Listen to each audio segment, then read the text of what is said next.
I don't have friends anymore because they all started treating me fucked up when I was paralyzed. For example, I walk really slow and they would never walk slow with me. They would always walk way ahead of me, continuing their conversation while I was wobbling right behind them by myself. And you would never even know that we knew each other. They were so far ahead of me. One time, they got so far ahead that I couldn't even see them anymore. I let my best friend of 10 years keep my handicap decal in their car because I don't have a car. And anytime I went somewhere, it was with them. When I asked for it back, they didn't give it back. And then when they did give it back, they still parked in a handicap spot except for when I was in the car, which meant that I had to walk far. And then one day when I was really weak and they parked far, they looked back at me and said, "Are you sure you're gonna make it?"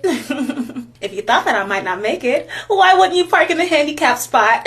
One day I decided to throw a brunch for my friends where I was gonna make cinnamon roll pancakes, home-style fries, sausage, bacon, mimosas, the whole works. My best friend of 10 years lived right next door to me, so I went grocery shopping for those items, and I texted them and asked what they were doing. They said nothing. I asked if they would help me bring the groceries in, and then they stopped responding. I thought they would text me the next morning and say something like, "Oh, I'm so sorry, I fell asleep," but they didn't text me at all the next day. And the day after that, they texted me asking if they could get $40 off of my card and pay me back.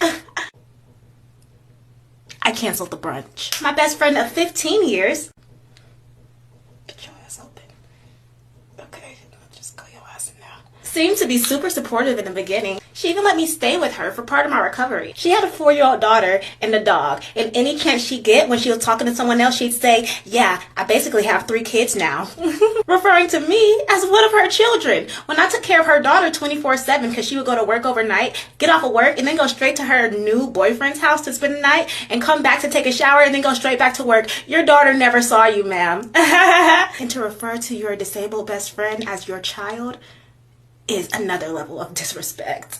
She also put my walker outside because she said it was taking up too much room and it got stolen. And when I told her, "You know, someone stole my walker," she said, "Oh." For some reason, that wasn't the last straw to me, and there's much more to these stories, but we would be here all day if I told them. So these weren't friends I had for 2 years, 5 years. These were my childhood friends, and I had no problem cutting them off. And that's when I started receiving my blessings. If there are people in your life who aren't meant to benefit off of the blessings that God has waiting for you, you won't get those blessings until you decide to let them go. Trust me, no friends are better than bad friends.